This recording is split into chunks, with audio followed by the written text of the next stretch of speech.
이 새벽에 함께 은혜 받을 하나님의 귀한 말씀 신약 골로새서 2장 6절로 7절 말씀 봉독합니다. 그러므로 너희가 그도 예수를 주로 받아왔으니 그 안에서 행하되 그 안에 뿌리를 박으며 세움을 받아 교훈을 받은 대로 믿음에 굳게 서서 감사함을 넘치게 하라. 아멘. 할렐루야. 오늘도 참으로 좋은 날입니다. 강력한 한파 속에서도 오늘도 여러분의 삶이 성령 충만한 은혜로운 행복한 하루 되시기를 바랍니다. 저를 따라하겠습니다. 오늘도 나와 우리 가정 우리 교회 기적이 일어납니다. 오늘도 나와 우리 가정 우리 교회 기적이 일어납니다. 아멘. 저는 본문 말씀을 통해서 기초를 든든히 하라 라는 제목으로 함께 은혜를 받고자 합니다. 가끔 기초가 연약한 약한 곳에 세워진 연립주택이나 혹은 아파트 등 건물이 기울어진 뉴스를 볼 때마다 참 세계적인 건축 공법을 갖고 있는 우리나라가 왜 저럴까 가끔 마음이 먹먹하고 또 슬프기도 합니다. 그 연립주택이라더니 아파트 입주한 사람들이 다 위험해서 대피하기도 해야 하지 않습니까? 그렇습니다. 우리의 신앙의 집도 기초가 연약하면 무너짐이 쉽다는 교훈을 그곳에서 얻을 수 있습니다.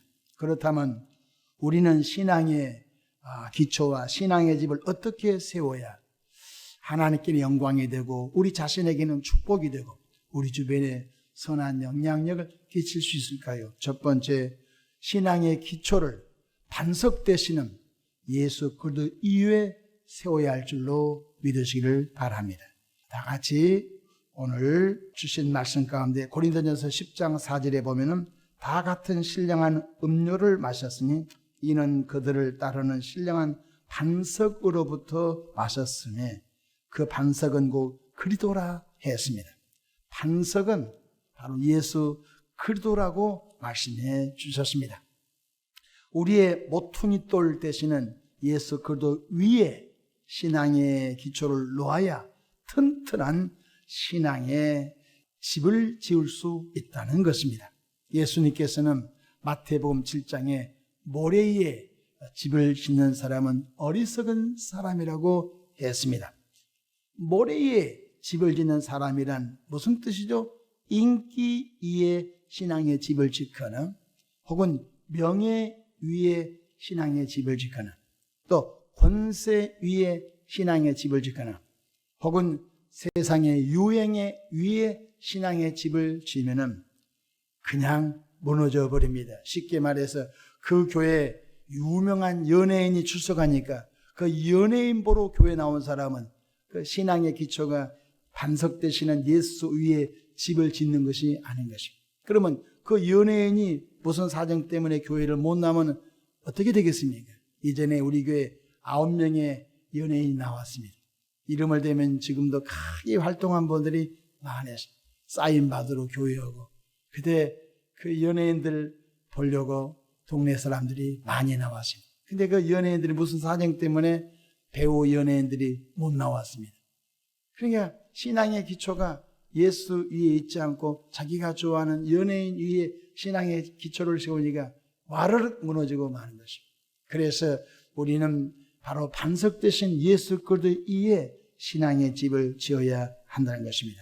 오늘 보십시다. 골로새서 2장 6절 7절 그러므로 너희가 그래도 예수를 주로 받았으니 그 안에서 행하되 7절에 그 안에 뿌리를 박으며 그 안에 예수 안에 뿌리를 내려라는 것입니다. 예수 안에 뿌리를 박으라는 것입니다. 그렇다면 반석 되시는 예수 그리스도 위에 신앙의 기초를 놓으라는 뜻이 무엇일까요?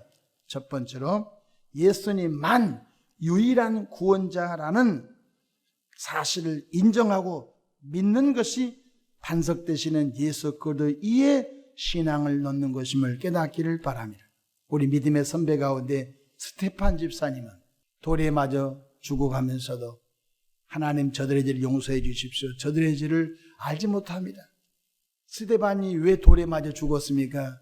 예수님이 구원의 반석되십니다. 예수님만이 구원자입니다. 그것 전하다가 초대교회 스데반 집사가 돌에 맞아 죽은 거 아닙니까? 우리 믿음의 수많은 신앙의 선배님들이 공산정권, 사회주의 정권, 무신론 정권 속에서 왜 핍박을 받고 하나밖에 없는 인생을 가차없이 순교의 길로 갔습니까? 바로 예수가 유일한 구원자라는 사실을 지키고 그것을 인정하고 나가다가 세상 정권으로부터 핍박을 받아 어려움을 당한 거 아니겠습니까? 그러므로 저와 여러분들이 이 시기에 살아가는 저와 여러분은 종교 다원론자들이 말하는 모든 종교마다 구원이 있다. 아닌 것입니다. 모든 종교마다 구원이 있으면 얼마나 좋겠습니까? 아닌 것입니다. 구원은 오직 예수 그리스도 안에만 있다는 사실을 인정하고 믿는 것이 반석 되시는 예수 그리스도 이에 집을 짓는 것임을 깨닫기를 바랍니다. 사도행전 4장 12절에 이런 말씀이 있습니다. 다른 이로서는 구원을 얻을 수 없나니 천하 사람 중에 구원을 받을 만한 다른 이름을 우리에게 주신 일이 없음이라 하였더라. 예수라고 하는 이름 외에 구원자는 없다는 것입니다. 두 번째로 반석 되시는 예수 그리스도 위에 신앙의 기초를 놓으라는 뜻이 무엇이죠? 예수 그리스도 흘리신 보혈로만이 죄의 씻음을 받는다는 사실을 절대 인정해야 됩니다. 우리가 고행해서 삼보일배해서 삼천배해서 우리 마음의 죄가 없어진 것이 아닌 것입니다. 우리의 죄는 오직 예수께서 십자가를 지신 보혈로만이 그 죄가 깨끗이 맑게 씻어짐을 믿으시기 바랍니다. 나의 죄를 씻기는 예수의 피밖에 없네. 예수 피밖에 없어요. 그래서 주의 보혈 능력이 있도다. 주의 피 믿으오. 주의 보혈만이 능력이. 근데 오늘의 그리스도인들이 인기 이에 신앙의 집을 짓고 명예 이에 그 교회 구청장이 나온다든지 신앙이 나온다든지 국회의원이 나온다든지 그 교회 뭐 경찰서의 고위직이 나오면 그 사람들 보러 교회 나오는 거예요. 신앙의 기초가 그걸 보고 모래에 집을 짓는 것 같다 이 말이에요. 세상의 정권은요 권불 10년이란 말이 있어요. 권력은 10년을 못 간다 그런 말이 있어요. 여러분 우리의 지은 죄는 예수의 피로만 맑게 씻어짐을 절대로 믿기를 축원합니다. 요한 1서 1장 7절에 그가 빛 가운데 계신 것 같이 우리도 빛 가운데 행하면 우리가 서로 사귐이 있고 그 아들 예수의 피가 우리를 모든 죄에서 깨끗하게 하실 것입니다. 오직 예수의 피로만 우리의 주홍같이 붉은 죄, 진홍같이 검은 죄도 양털같이 흰농같이 희게 되신다는 사실을 믿으시기를 바랍니다. 어떻게 죄가 예수 피로 씻어집니까? 우리 죄를 자백하고 회개할 때. 그래서 회개는 신앙의 스타트 라인이 되는 것입니다. 요한 1서 1장 9절 만일 우리가 우리 죄를 자백하면 그는 미쁘시고 의로사 우리 죄를 사하시며 우리를 모든 불의에서 깨끗하게 하실 것이요 라고 말씀하십니다. 또한 반석 되신 예수 위에 신앙의 기초를 놓는다는 것이 세 번째 무슨 뜻입니까? 예수님을 통해서만 천국 간다는 믿음이 있기를 축원합니다. 예수님 믿는데 천국에 아직 확신이 없어요. 그건 신앙의 기초가 아직 탄탄하지 않는 사람. 저도 인생을 살다 보니까 인생 후반전을 살아가고 있는데 가끔 그런 생각합니다. 내가 인생에 하나님의 부르심을 당하는 시간이 다 됐으면 내가 어떻게 자녀들에게 유언하고 내가 어떻게 교우들에게 인사하고 천국에 들어갈까. 정말 천국은 눈물도 슬픔도 아픔도 이별도 없다고 했는데 예수님을 통해서만이 그 천국에 들어간다고 했는데 여러분 어떤 사람이 반석의 신앙을 지은 사람입니까? 예수님을 통해서만이 구원이 있다는 사실을 절대 믿고 인정하고 고백하는 자인 걸 깨닫기를 바랍니다. 우리 믿음의 선배들은 그것 때문에 순교당하십니다. 요한복음 14장 6절에 예수께서 이르시되 내가 곧 길이요 진리요 생명이니 나로 말미암지 않고는 아버지께로 올 자가 없는 절대 불변의 말씀인 것입니다. 근데 요즘 세상 사람들은 이런 말을 듣기 싫어합니다. 막 몸을 비틀면서 듣기 싫어합니다. 그 속에 악한 영들이 그런 것입니다. 두 번째로 신앙의 기초를 반석되시는 예수 그리스도 위에 세웠으면 성장하여 모든 일에 감사하는 새 사람이 되기를 축원합니다. 사과나무를 심는 목적은 사과 열매를 얻기 위한 것입니다. 배나무를 심는 목적은 배나무를 얻기 위한 것입니다. 여러분, 잣나무를 심은 목적은 잣을 얻기 위한 것입니다. 그러면 신앙의 집을 예수 위에 세운 남의 후의 삶의 목적은 나를 통하여 감사라고 하는 열매를 얻어 열매가 있어야 내 제자라고 있거든요. 열매가 있어야 내 제자라고 있거든요. 오늘 2장 7절 말씀 보십시다.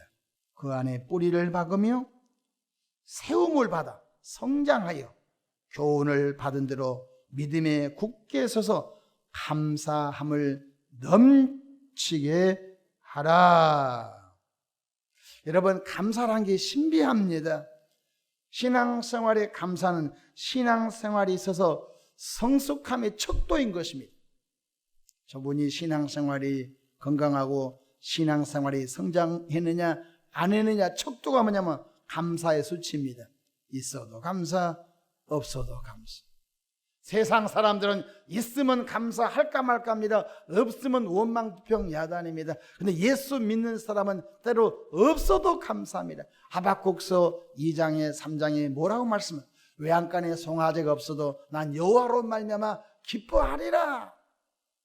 건강해도 감사, 병들어도 감사. 사람이 살다 보면 기능이 약하여서 몸이 어려울 수도 있지요. 몸이 아파도 감사, 몸이 불편해도 감사, 행복해도 감사, 불행해도 감사, 자녀가 잘 돼도 감사, 자녀가 안 돼도 감사. 때로는 자녀가 자기 생각만큼 안 되면은 불평이 나오죠. 그건 건강한 신앙이 아니에요. 있어도 감사, 없어도 감사, 몸이 건강해도 감사, 몸이 아파도 감사. 또 우리가 내가 행복해도 감사, 내가 불행해도 감사, 그저 감사, 모든 것이 감사. 감사할 때 하나님 은혜가 임한 줄로 믿으시기를 축복합니다. 감사는 세 가지 차원에서 하는 거예요. 지난날 베풀어 주신 것 감사. 왜 6월절 우리가 주님이 말씀을 지키라고 했죠? 이스라엘 백성들이 애굽에서 하나님의 절대 은혜로 구원받은 거, 그거 지금도 유대인들은 6월절을 지키잖아요. 지금도 유대인들은 수장절을 지키고 맥추절을 지키잖아요. 우리도 맥추절을 지키고 우리도 추수감사절을 지키지요. 여러분, 저와 여러분들이 지난날 베풀어 주신 은혜가 얼마나 많아요. 저 같은 촌놈도 예수 믿고 구원받아 결혼하고 목회하고 그 지난날 곰곰이 생각하면 수백 가지 하나님께서 베푸신 은혜가 얼마나 많은지 알 수가 없어요. 그걸 되새기면서 지난날 베푸신 은혜에 감사합니다. 지난날 베푸신 은혜에 감사합니다. 뿐만 아니라 오늘 은혜 주신 거 감사하고 앞으로 큰 복 주실 것을 믿고 천국까지, 영생 천국까지 있을 것을 앞으로 주어질 것도 미리 감사하는 은혜가 있기를 축원합니다.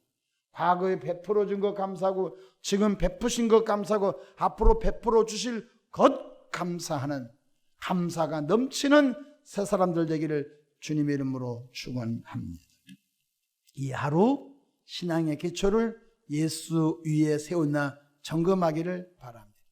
그리고 성장성숙하여 범사에 감사하라고 하는 사도 바울의 고백처럼 범사에 감사라, 이는 그래도 예수 안에서 너희를 향하신 하나님의 뜻이니라 하신 것을 마음에 새기면서 살아가기를 축원합니다. 골로새서 4장 2절에 이런 말씀이 있습니다. 기도를 계속하고 기도의 감사함으로 깨어 있으라. 기도하되 기도의 감사함으로, 감사가 들어간 것입니다. 얼마나 감사가 소중한지 알 수 없습니다. 그래서 저와 여러분들이 이 하루도 겨울 주신 거 감사합니다. 겨울이 없는 나라도 있잖아요. 봄 주신 것 감사합니다. 여름 주신 것 감사합니다. 가을 주신 것 감사합니다. 우리가 무슨 환경이 있든지 감사가 넘치기를 축원합니다. 기도하겠습니다. 신앙의 기초를 든든히 세우는 우리 모두가 되게 하옵소서. 어떤 상황, 어떤 처지에 있든지 나의 반석 되신 예수 그리스도 위에 신앙의 터를 세우고 또 성령의 도우심으로 예수를 닮아가는 성화의 과정을 통하여 감사함이 넘치게 축복하옵소서. 우리 구주 예수님의 이름으로 기도합니다. 아멘.